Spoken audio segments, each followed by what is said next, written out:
Hello everyone. तो आज हम स्टार्ट करेंगे एक नया टॉपिक जो है radius ratio rule. Topic important है एग्जाम के पॉइंट ऑफ व्यू से। ऐसे इंपॉर्टेंट है क्योंकि अगर आप सवालों को देखेंगे तो डायरेक्ट इससे सवाल तो नहीं पूछा जाता, ठीक है, लेकिन इसका बेहतरीन इस्तेमाल किया जाता है क्योंकि जब हम रेडियस रेशियो रूल को पढ़ेंगे और इसका एप्लीकेशन अभी मैं आपको 10-15 मिनट बाद बताऊंगा तो आप समझ पाएंगे कि रेडियस रेशियो रूल का इस्तेमाल कहाँ होता है। आयनिक सॉलिड्स डिटरमाइन किए जाते हैं, आयनिक सॉलिड्स जो बताए जाते हैं, बनाए जाते हैं, उनके अंदर रेडियस रेशियो का एक बहुत अच्छा प्ले होता है, ठीक है, उनका रोल होता है बेसिकली। तो हम समझ सकते हैं कि किस तरीके से एक आयनिक क्रिस्टल जो फॉर्म होता है उसमें रेडियसेस का एक रोल है और उस रेडियसेस के साथ थोड़ा बहुत अप डाउन करके आपसे सवाल बनाया जा सकता है। दूसरा, आयनिक सॉलिड्स पे सवाल बहुत अच्छा बनाते हैं।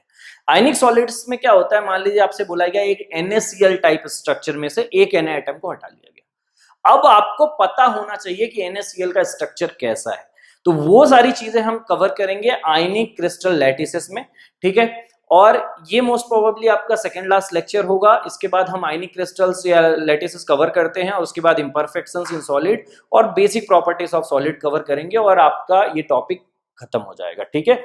तो आज हम स्टार्ट करने जा रहे हैं रेडियस रेशियो रूल। अब ये है क्या, ये नाम से पता चल रहा है कि ये कुछ रेडियस का रेशियो है और उस पे ही बेस्ड कोई रूल है, ठीक है। अब सवाल ये है कि कैसा रूल है और रेडियस पे कैसे बेस्ड होता है। तो आप बहुत सिंपली समझ सकते हैं। तो अगर मैं आयनिक सॉलिड्स की बात करें, आयनिक सॉलिड की बात करें तो कोई भी हम आयनिक सॉलिड मान लेते हैं जैसे AXBY टाइप, ठीक है। तो AXBY टाइप में एक पार्ट केटायन का होता है और दूसरा पार्ट एनायन का होता है। अब इन जनरल क्या होता है, जब आप देखते हैं तो रेडियस ऑफ केटायन जो होता है, ठीक है, वो रेडियस ऑफ एनायन से छोटा होता है, ठीक है। रेडियस ऑफ केटायन जो होता है वो रेडियस ऑफ एनायन से क्या होता है, छोटा।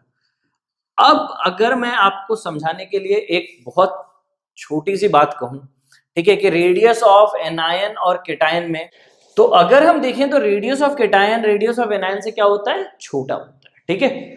तो इन जनरल आप केसेस पाओगे, ऐसे भी केस होते हैं जहां पर ये लगभग बराबर या उससे बड़े भी हो सकते हैं, ठीक है। अगर एटम्स बहुत ज्यादा सेल डिफरेंट पीरियड या ग्रुप्स की बिलोंगिंग कर रहे हो, जैसे कि अगर मैं क्लोरीन एटम की बात करूं और CS एटम की बात करूं, सीजियम एटम की, तो सीजियम एटम रिलेटिवली लगभग क्लोरीन के, क्लोराइड आयन के लगभग साइज का, सिमिलर ही साइज का होता है, ठीक है। तो वहां की हम बात नहीं कर रहे हैं, हम जनरल केसेस की बात कर रहे हैं। जनरल केसेस में केटायंस का साइज एनायन के साइज से छोटा होता है। ये 11th में पीरियोडिक टेबल में बहुत बखूबी आपको डिस्कस किया गया होगा, ठीक है। अब क्या है, अब यहां पर एक छोटा सा पॉइंट और आ रहा है कि जब लैटिसेस बनते हैं तो जनरली एनायंस लैटिस फॉर्म करते हैं। एनायंस क्या फॉर्म करते हैं, लैटिस। लैटिस का मतलब है कि जैसे अगर मैं क्यूबिक यूनिट सेल्स की बात करूं तो उनमें जो लैटिस पॉइंट्स थे, कैसे लैटिस पॉइंट्स से, कॉर्नर थे, बॉडी सेंटर था और फेस सेंटर था। तो इन पॉइंट्स पे जनरली आपको देखने को मिलेगा कि एनायन जाकर रहता है, ठीक है। और बाकी जो पोजीशंस हैं, ठीक है, जो इन लैटिसेस को फॉर्म होने के बाद एक वॉइड क्रिएट होता था, एक वॉइड जो क्रिएट होता था उस वॉइड में जाकर केटायन बैठता है। उस वॉइड में जाकर कौन बैठता है, केटायन, क्योंकि वॉइड उसमें आराम से फिट हो सकता है। वॉइड में केटायन आराम से फिट हो सकता है। अब समझिए इस बात को कैसे। जैसे अगर मैं बात करूं एनायंस की, तो मान लेते हैं कि ये जो 3 एटम है यहां पर, ये एनायंस है। क्या है, एनायंस है, ठीक है। अब आपको बीच में यहां पर एक खाली स्पेस दिख रहा है विच इज वॉइड। ये इन जनरल केटायन होता है और ये इन जनरल एनायंस होते हैं और ये लैटिस फॉर्म करते हैं। अब हमें क्या डिटरमाइन करना है, हम वो समझते हैं। तो हमें इसी वॉइड में कितना बड़ा मैक्सिमम केटायन आ सकता है, इसी वॉइड में मैक्सिमम कितना बड़ा केटायन फिट बैठ सकता है, उसी रेडियस को हम कैलकुलेट करना चाहते हैं in terms of anion radius, क्योंकि वही लैटिस बना रहा है और आपको पता है कि जो लैटिस बनाता है वही एज लेंथ भी डिटरमाइन करता है। क्योंकि अगर आपको याद हो तो लैटिस के एटॉमिक रेडियसेस जो बना रहे हैं और जो लैटिस की एज लेंथ थी, उन दोनों के बीच में यानी A और R के बीच में एक रिलेशन होल्ड होता था। तो अगर A और R के बीच में रिलेशन होल्ड है यानी कि मतलब कि हमें हमारी कैलकुलेशन R के टर्म्स में करनी पड़ेगी और वो R कौन होगा, जो लैटिस फॉर्म कर रहा है, मतलब रेडियस ऑफ एनायन। कौन होगा, रेडियस ऑफ एनायन। तो जो सारे कैलकुलेशन यानी कि वॉइड में मैक्सिमम कितना बड़ा एटम फिट बैठ सकता है, उस कैटायन की जो हम डिस्टेंस या लेंथ या उस एटॉमिक रेडियस को कैलकुलेट करते हैं, वो हम करते हैं इन टर्म्स ऑफ एनायन। ठीक है, तो बेसिकली ये जो रेडियस और रेशियो की बात की जा रही है, ये रेशियो है radius of cation upon radius of anion, और जनरली ये वैल्यू 1 से छोटी होगी। इन जनरल ये वैल्यू 1 से क्या होगी, छोटी होगी, क्योंकि आपको पता है कि रेडियस, अब यहां भी देख सकते हैं, अगर इसको इधर ले आए तो रेडियस 1 से छोटा होगा, क्योंकि रेडियस ऑफ एनायन जो है वो कैटायन से हमेशा क्या होता है, बड़ा होता है। हम जनरली रेडियस ऑफ कैटायन को R+ लिख देते हैं बार बार कैटायन लिखने के बजाय, और रेडियस ऑफ एनायन को R- लिख देते हैं। ज्यादातर किताबों में आपको इस तरह का रेशियो देखने को मिलेगा। अब इन रेशियोज की वैल्यू को हम डिटरमाइन करते हैं कि कितना मैक्सिमम बड़ा यहाँ पे एटम फिट बैठ सकता है। ठीक है, इसी को बोला जाता है रेडियस रेशियो रूल। ठीक है, अब आप ऐसे भी सोच सकते हो कि इसमें तो कई सारे केसेस पॉसिबल हैं। कैसे? अगर एटम्स इस वॉइड से छोटा हो, अगर इस वॉइड से बड़ा हो, दो केसेस ये हो गया, और एक अगर एग्जैक्टली फिट बैठ रहा हो, तो हम चेक करते हैं कि कौन सा केस फिजिबल है और कौन सा केस बेटर इलस्ट्रेट कर सकता है, कौन सा केस स्टेबल होगा और कौन सा स्टेबल नहीं होगा। ठीक है, मैं सबसे पहले ले रहा हूं केस नंबर 1। केस नंबर 1 में हम मान लेते हैं कि जो तीनों वो एटम्स हैं और उनके द्वारा जो वॉइड बनाया गया है, जो हमारा कैटायन है, यानी रेडियस ऑफ कैटायन यहां पे अगर हम कहें, वो बड़ा है इस वॉइड से। ठीक है, केस नंबर 2 की अगर मैं बात करूं, केस नंबर 2 हम मान लेते हैं कि अगर जो इन तीन एटम ने मिलकर यहां पर बनाया है वो बिल्कुल फिट बैठ रहा है, तो यहां पर हम कह रहे हैं कि रेडियस ऑफ कैटायन जो है वो बिल्कुल बराबर है रेडियस ऑफ वॉइड के। ठीक है, और तीसरा केस हम जो ले रहे हैं यहां पर, वो ये कि जो वॉइड बन रहा है और जो एटम है वो उससे छोटा है, यानी radius of cation is less than radius of void. अब आप जरा समझिएगा, बहुत छोटा सा है, कहानी है, उसको समझने की कोशिश करिएगा। ज्यादातर लोगों को ऐसा लगता है कि सिर्फ ये स्टेबल होगा और ये दोनों अनस्टेबल होंगे, पर ऐसा नहीं है। क्यों नहीं है वो भी समझते हैं। अगर आप इस केस को देखें तो यहां पर जो ये एटम है कैटायन और ये तीनों क्या है, एनायन है, तो ये तीनों इससे टच तो कर ही रहे हैं, और टच कर रहे हैं तो मतलब फोर्स ऑफ अट्रैक्शन लग रहा होगा, तो यहां पर भी फोर्स ऑफ अट्रैक्शन है, बहुत अच्छा है। सिमिलर केस यहां पर भी है, ये तीनों एनायंस हैं और ये इसको क्या कर रहे होंगे, अट्रैक्ट कर रहे होंगे, तो यहां पर भी फोर्स ऑफ अट्रैक्शन बहुत अच्छा है। पर इस वाले केस में अगर हम देखें तो यहां पर जो एनायंस हैं वो इस पे फोर्स ऑफ अट्रैक्शन तो लगा रहे होंगे, पर एट द टाइम तीन डायरेक्शन से फोर्स नहीं लग रहा होगा, क्योंकि तीनों को टच नहीं कर पा रहा है। एक टाइम पर वो किसी एक ही एटम को टच कर रहा होगा, किसी एक ही एनायन को टच कर रहा होगा, इसी वजह से उसको सिर्फ एक ही डायरेक्शन में फोर्स ऑफ अट्रैक्शन मिल रहा होगा, और वो सफिशिएंट नहीं है उस एटम को उस वॉइड में पकड़ के रखने के लिए, तो यानी कि वो वहां से निकल जाएगा। यानी कि ये जो आपको यहां पर दिख रहा है, ये सिस्टम आपके लिए अनस्टेबल है। कैसा सिस्टम है, अनस्टेबल। लेकिन अगर इस सिस्टम की बात की जाए तो एट द टाइम, क्योंकि ये तीनों को टच कर रहा है, ये वाले सिस्टम की बात की जाए तो भी ये तीनों को टच कर रहा है, तो ऐसे सिस्टम्स क्या होंगे, स्टेबल, क्योंकि जो फोर्स चाहिए इस वॉइड में इस एटम को स्टेबल रखने के लिए या पकड़े रखने के लिए, वो इसमें प्रेजेंट है। ठीक है, तो बेसिकली पहला और दूसरा केस दोनों स्टेबल हैं, पर तीसरा केस स्टेबल नहीं है। इसी वजह से आप एक चीज और देखोगे, वो चीज ये है कि जब आगे जाकर मैं डिस्कशन करूंगा, जैसे मान लेते हैं हम कोऑर्डिनेशन नंबर 3 यानी ट्रायंगुलर वॉइड्स की बात करेंगे जो यहाँ पे बना हुआ है, तो ऐसे वॉइड्स में जो रेंज आएगी वो कुछ ऐसी आएगी रेडियस रेशियो की। अब आप देखिए यहाँ पे रेंज क्यों आई है। ठीक है, वो रेंज इसलिए आ रही है क्योंकि हमें पता है कि इससे छोटा एटम इसमें फिट नहीं है।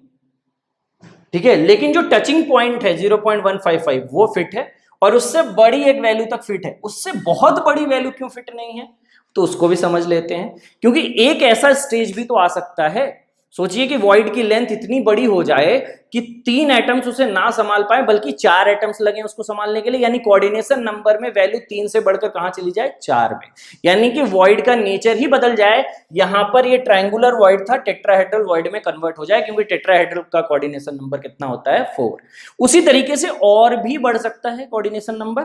जब एटम्स का साइज बढ़ेगा तो उसको संभालने के लिए हो सकता है कि 3 एनायंस या 4 एनायंस काफी ना हो तो 5 या 6 की जरूरत पड़े। 6 के केस में आपको पता है ऑक्टाहेड्रल वॉइड बन जाता है।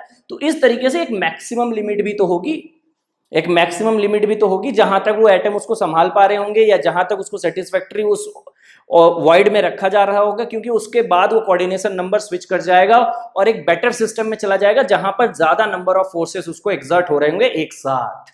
ठीक है, तो आगे जाकर हम पढ़ेंगे कि किस तरीके से सारे केसेस या सारे ट्रायंगुलर वॉइड्स या सारे तरीके के वॉइड्स के लिए एक मिनिमम वैल्यू और एक मैक्सिमम वैल्यू होती है। और जो पहली वैल्यू है that is known as limiting value, और जो दूसरी वाली वैल्यू है वो दूसरे उसके अगले कोऑर्डिनेशन नंबर की लिमिटिंग वैल्यू होगी।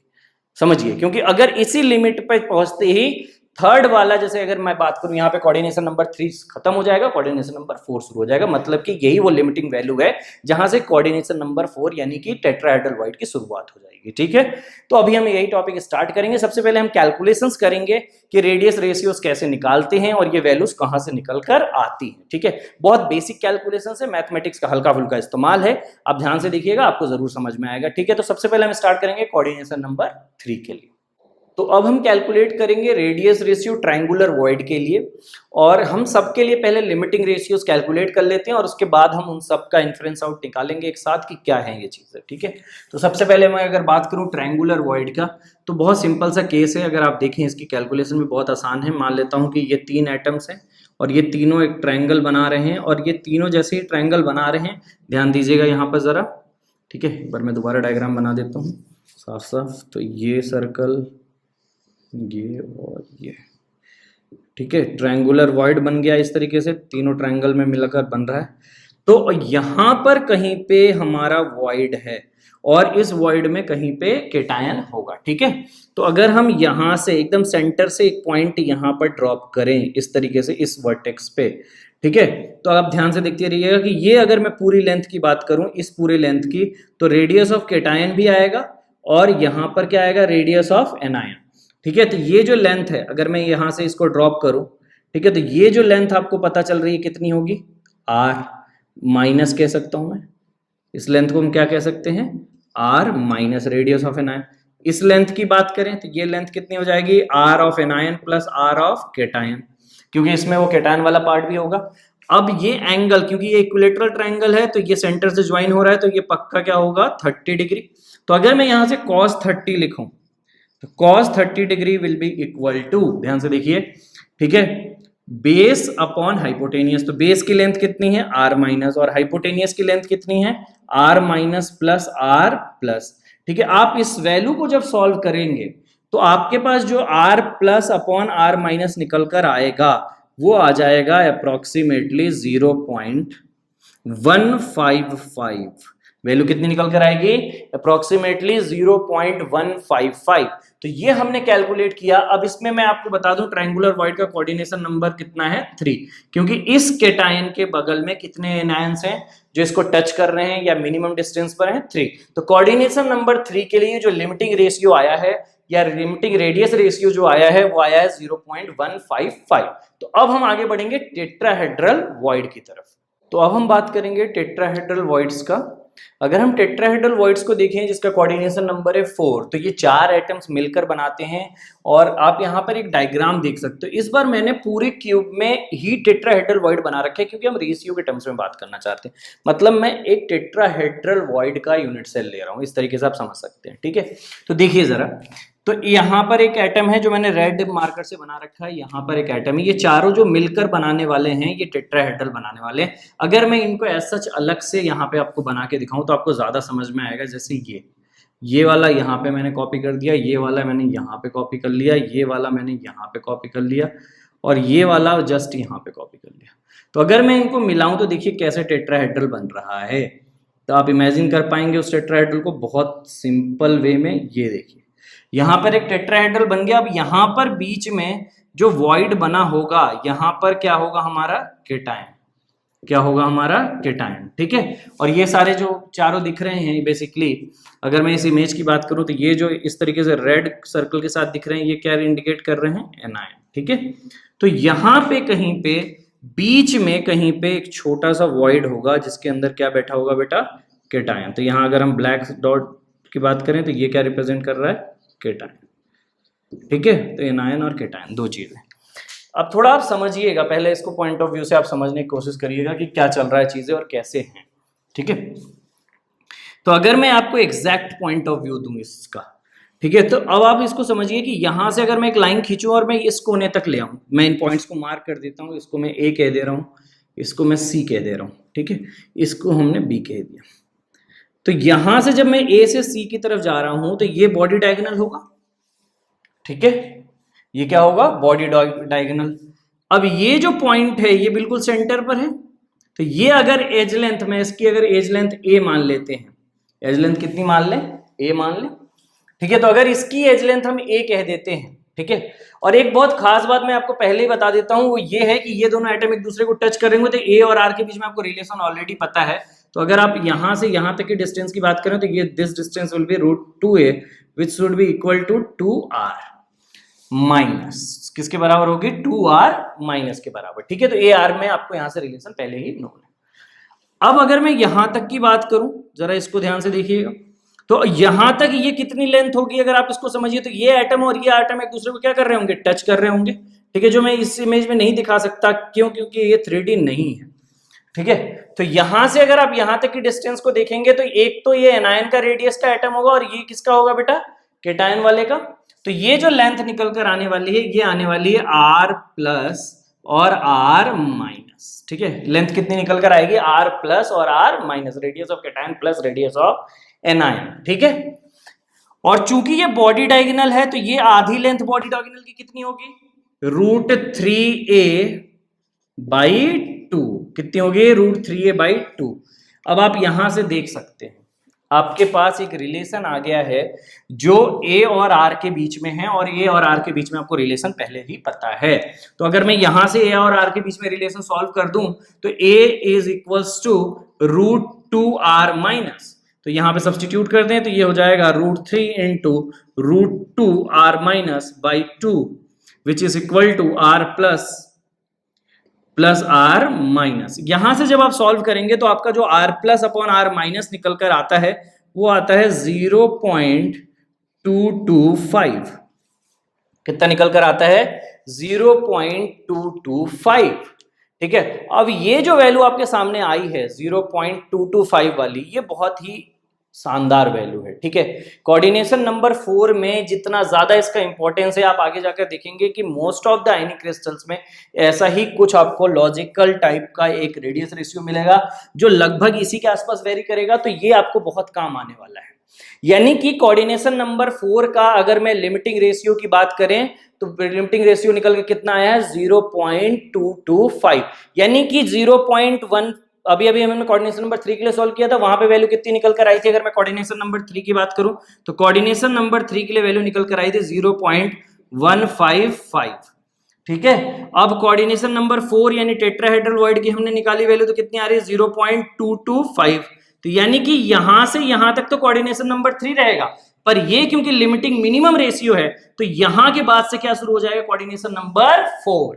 अब ये कहां तक जाएगा ये हमें पता चलेगा जब हम अगला कोऑर्डिनेशन नंबर 6 सॉल्व करेंगे, तब हमें पता चलेगा, यानी ऑक्टाहेड्रल वॉइड्स का जब हम निकालेंगे वॉइड रेशियो कि कहां से लेकर कहां तक की वैल्यू के बीच में जब रेडियस रेशियो होगा तो टेट्राहेड्रल वॉइड में केटायन पाया जाएगा। तो अब हम सॉल्व करेंगे ऑक्टाहेड्रल वॉइड यानी कोऑर्डिनेशन नंबर 6। तो अब हम स्टार्ट करेंगे ऑक्टाहेड्रल वॉइड। ऑक्टाहेड्रल वॉइड यानी कोऑर्डिनेशन नंबर 6 की बात कर रहे हैं। ऑक्टाहेड्रल वॉइड को यहां पर बहुत सिंपली सॉल्व किया जा सकता है। ऑक्टाहेड्रल वॉइड को देखिए, थोड़ा सा हम इसको वेरी करके एक देखेंगे। ऑक्टाहेड्रल वॉइड हमने क्या पढ़ा था, एक ट्रायंगुलर प्लेन होता है, नीचे 3 ट्रायंगुलर प्लेन होते थे, दोनों के वर्टिसेस एक दूसरे के अपोजिट होते थे, और वो जब बैठते थे तो उनके बीच में एक ऑक्टाहेड्रल वॉइड बन जाता था जिसका कोऑर्डिनेशन नंबर कितना होता था, 6, यानी 6 एटम्स मिलकर उसको बनाते थे। यहां पर हम वैसा कुछ नहीं देखेंगे, हम एक दूसरा वाला जो हमने देखा था स्क्वायर वाला वॉइड, वैसा कुछ डायग्राम बनाएंगे। कैसे, इस तरीके का भी तो एक वॉइड बनता था अगर आपको याद हो, तो ऐसे मान लेते हैं कि ये 4 एटम्स होंगे,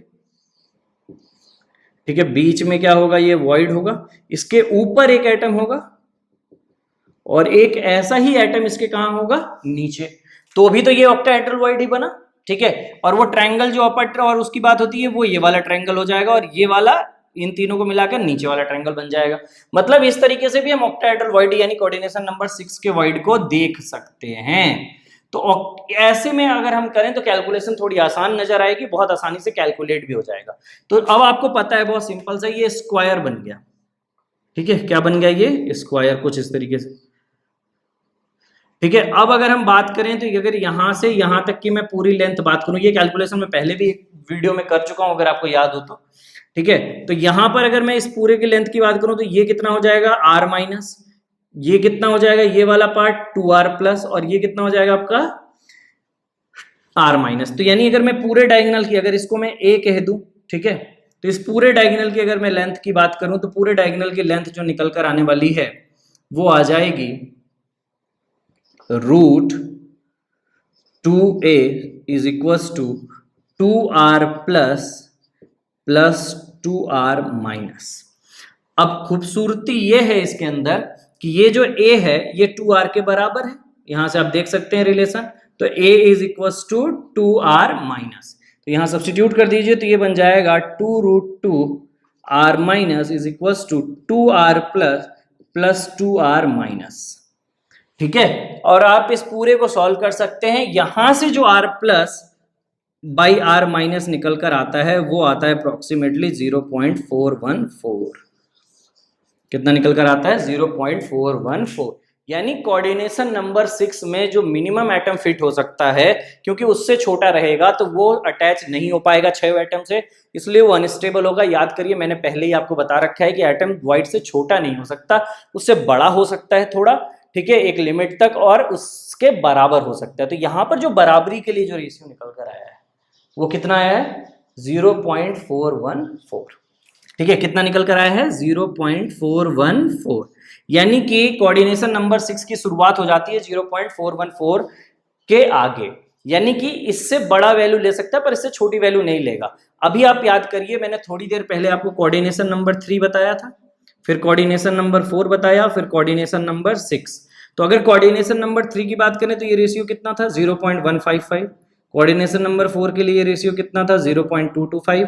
कोऑर्डिनेशन नंबर 6 के लिए रेशियो कितना आया, 414। यानी कि इससे बड़ा एटम और 0.225 तक का एटम कौन सा वॉइड ऑक्युपाई करेगा बेटा, अगर रेडियस रेशियो इसके अंदर है तो कोऑर्डिनेशन नंबर 3 यानी ट्रायंगुलर वॉइड को ऑक्युपाई करेगा। लेकिन अगर वैल्यू 0.225 या उससे बड़ी और 0.414 से कम है तो वो क्या ऑक्युपाई करेगा, कोऑर्डिनेशन नंबर 4। और कोऑर्डिनेशन नंबर 6 में कहां तक ऑक्युपाई करेगा वो अभी हमने नहीं निकाला है, तो मैं x मान लेता हूं उसको। मैं अभी कैलकुलेट करूंगा, जब कोऑर्डिनेशन नंबर 8 की बात करेंगे हम तो ये भी वैल्यू हमारे लिए क्लियर हो जाएगी। तो कोऑर्डिनेशन नंबर 6 में 0.414 से x के बीच में अगर रेशियो है, x क्या है अभी हम निकालेंगे, वैसे x की वैल्यू मैं आपको अभी बता देता हूं फिलहाल के लिए, वो निकल कर आती है 0.732। ठीक है, तो अगर इसके बीच में रेशियो है तो एटम क्या कौन सा वॉइड ऑक्युपाई करेगा, ऑक्टाहेड्रल वॉइड, लैटिस से बने हुए ऑक्टाहेड्रल वॉइड को ऑक्युपाई करेगा केटायन। जबकि अगर कोऑर्डिनेशन नंबर 4 यानी कि रेडियस रेशियो इसके बीच में है तो वॉइड्स जो केटायंस है वो क्या ऑक्युपाई करेंगे, टेट्राहेड्रल वॉइड। ठीक है, तो ये बहुत अच्छा इन्फरेंस यहां से निकल कर आ रहा है। और ये वैल्यू हमें कैसे पता चल रही है कौन सा वॉइड ऑक्युपाई करेगा, रेडियस रेशियो से।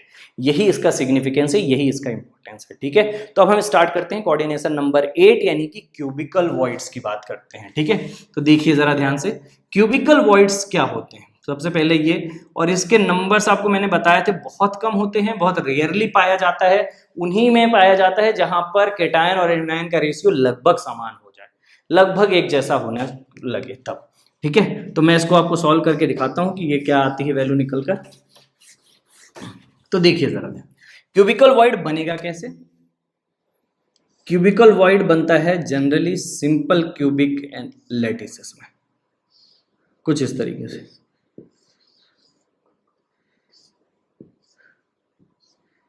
तो हम मान लेते हैं कि ये सारे जो कॉर्नर्स हैं यहां पर एनायन है, क्या है यहां पर एनायन।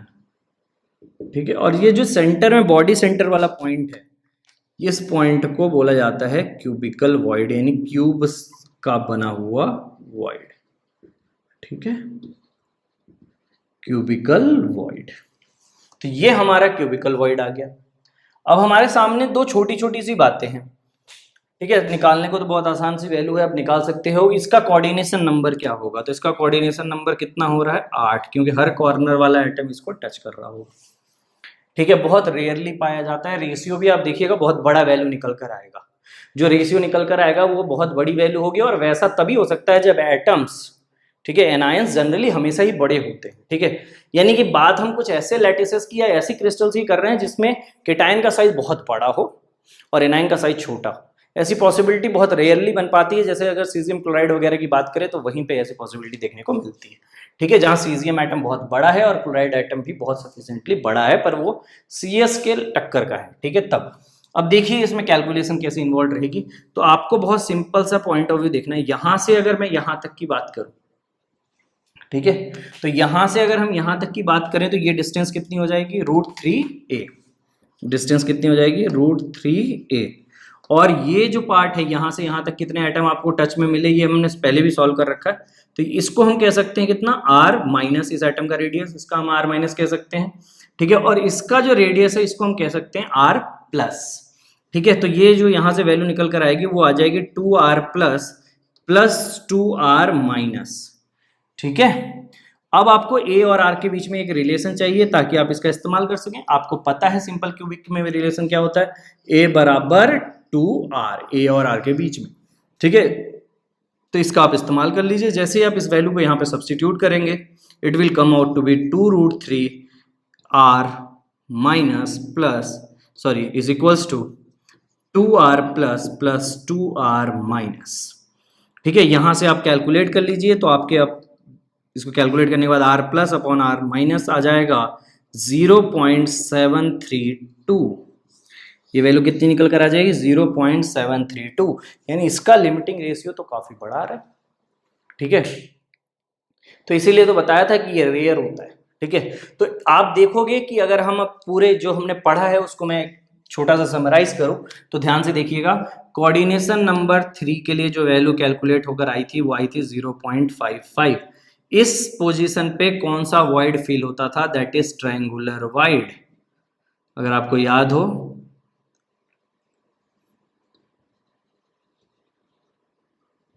कौन सा void, triangular void. Coordination number 4 के लिए वैल्यू यानी टेट्राहेड्रल वॉइड के लिए वैल्यू आई थी 0.225। कोऑर्डिनेशन नंबर 6 यानी ऑक्टाहेड्रल वॉइड के लिए वैल्यू कितनी निकल कर आई थी, 0.414।